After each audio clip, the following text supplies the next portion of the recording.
Morning all, Sue again. So back with our second instalment of crafts to make with things around the house, and we're focusing on string this week. So what we're going to make this week are these decorative stick and string weaves. Really simple to do, really simple technique, but you can make it as complicated or as complex as you want. So I'm just going to show you how to do a really simple one just using 2 sticks. So what you will need is basically string. That can be wool, that can be twine, that can be embroidery thread. Again, anything that you might have lying around the house. So if you want to do a particular colour theme, then choose the colours that you like. Doesn't really matter, the bolder the better. You'll also need a couple of sticks.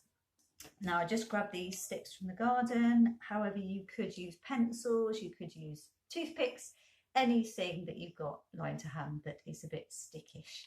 And then you're just going to need some scissors. Okay, so first off, what we're going to do is we're going to basically tie your 2 sticks together. Now the important thing with this when you tie your sticks together is that you leave a nice end, so that when you get to the end of your weave, you can tie your end back to the beginning, because otherwise you've got nothing to tie it to. That's always important. So this, if you're doing this with children, this is the bit that they might need a little bit of help with. So I'm just going to come over, loop that through and tie it like that, and then I'm going to do that again just a couple of times to make it really secure. You can do this with more than 1 stick. However, the sticks, if you're going to do it with more than 1 stick, they need to be quite thin sticks, because otherwise the middle will be too bulky.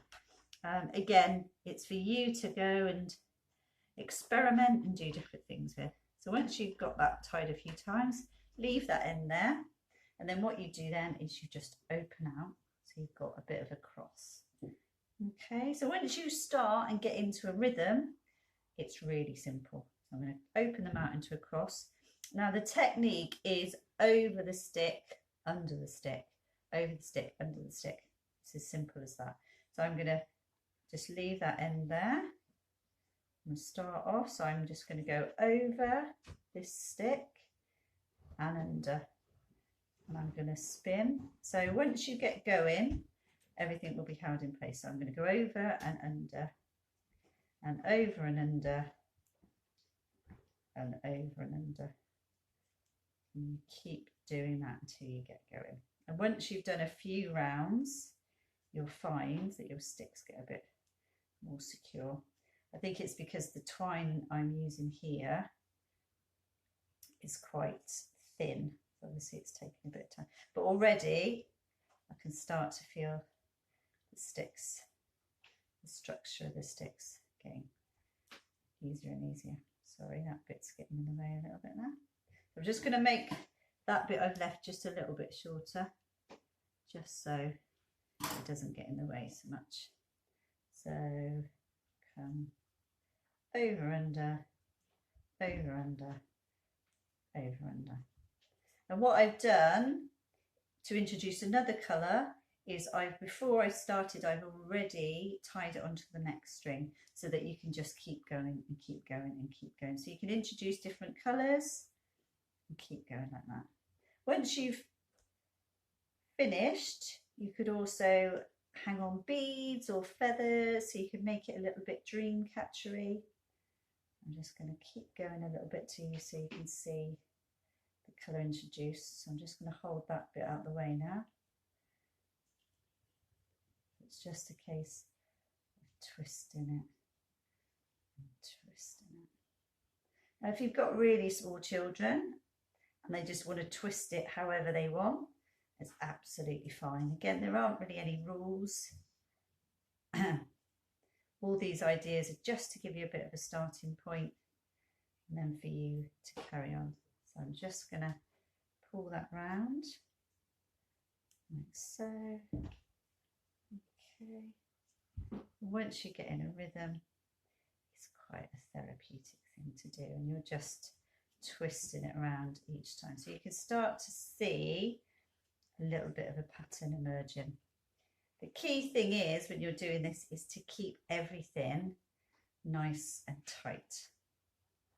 So really pull the string as tight as possible. And it is nice if you can mix up and do different colours, or even if you've only got a couple of colours, that you just alternate between the two. So you can see, once you get into a bit of a rhythm, you can see these shapes emerging. Okay, so I'm not going to do the full thing because we might be here for some time. But it's a really nice kind of repetitive task, which are really nice, a kind of mindfulness and relaxation. So you can see already getting this kind of diamond shape in the middle. I'm just going to go around like that. Okay, so when you do get to the end, so I would probably go out to about that way. Don't go too close to the edge because you don't want things slipping off. So once you have finished, what I would do is wrap a couple of times around. And again, keep it really neat and taut. Then cut it off and then tie it back to the piece you started with. Like so, keeping everything nice and neat at the back. Tie, tie, tie, and then trim those ends off. Like so. And then you could put a little loop on the top. Again, you could put your loop through here to keep it really secure, and then you can hang these up around the house or in the tree. Again, if you want to share any of your crafts with IPSUM, it's #IPSUM Swindon, and we'd love to see what you do.